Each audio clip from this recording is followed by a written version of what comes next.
श्रीमद् भगवद गीता अध्याय 2 श्लोक 3 केभ्यं मास्वगमं पार्थ नैव्यव्युपद्यते क्षुद्रं हृदय दौर्बल्यं त्यक्तवोष्टा परंतप। हे प्रथापुत्र, इन हीन नपुंसकता को प्राप्त मत हो, यह तुम्हें शोभा नहीं देता। हे शत्रुओं के दमन करता, हृदय की क्षुद्र दुर्बलताओं को त्याग कर युद्ध के लिए खड़े हो जाओ। ये भगवान श्री कृष्ण अर्जुन को बोल रहे हैं। तात्पर्य: अर्जुन को प्रथापुत्र के रूप में संबोधित किया गया है।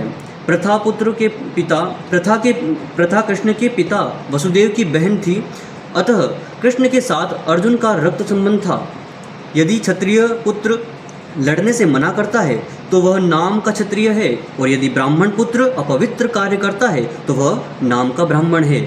ऐसे क्षत्रिय तथा ब्राह्मण अपने पिता के अयोग्य पुत्र होते हैं। अतः कृष्ण यह नहीं चाहते थे कि अर्जुन अयोग्य क्षत्रिय पुत्र कहलाए। अर्जुन कृष्ण का घनिष्ठतम मित्र था और कृष्ण प्रत्यक्ष रूप से उसके रथ का संचालन कर रहे थे। किंतु इन सब गुणों के होते हुए भी यदि अर्जुन युद्धभूमि को छोड़ता है तो वह अत्यंत निंदनीय कार्य करेगा।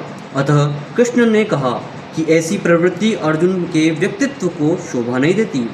अर्जुन यह तर्क कर सकता था कि वह परम पूज्य भीष्म तथा स्वजनों के प्रति उदार दृष्टिकोण के कारण युद्धभूमि छोड़ रहा है, किंतु कृष्ण की ऐसी उदारता को केवल हृदय दुर्बलता मानते हैं। ऐसी झूठी उदारता का अनुमोदन एक भी शास्त्र नहीं करता। अतः अर्जुन जैसे व्यक्ति को कृष्ण के प्रत्यक्ष निर्देशन में ऐसी उदारता या कथाकथित अहिंसा का परित्याग कर देना चाहिए। इति श्रीमद् भगवद गीता सुपनिषत्सु सुब्रह्म विद्यायोग शास्त्र श्री कृष्ण अर्जुन संवादे अध्याय 2 श्लोक 3 समाप्त।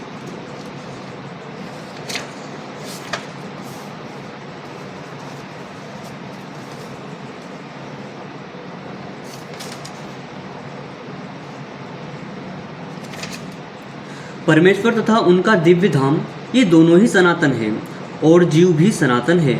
सनातन धाम में परमेश्वर तथा जीव की संयुक्त संगति ही मानव जीवन की सार्थकता है। भगवान जीवों तथा पर अत्यंत दयालु रहते हैं क्योंकि वे उनके आत्मज हैं।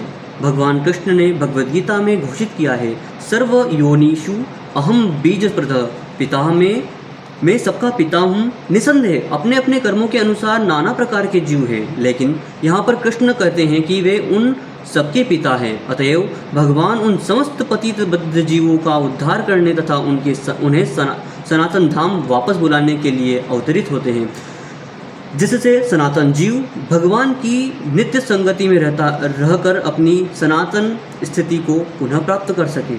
भगवान स्वयं नाना अवतारों के रूप में अवतरित होते हैं या फिर अपने विश्वस्त सेवकों को अपने पुत्रों, पार्षदों या आचार्यों के रूप में इन बद्ध जीवों का उद्धार करने के लिए भेजते हैं, यानी कि अभी वर्तमान में प्रेमानंद जी महाराज उन्हीं का रूप है।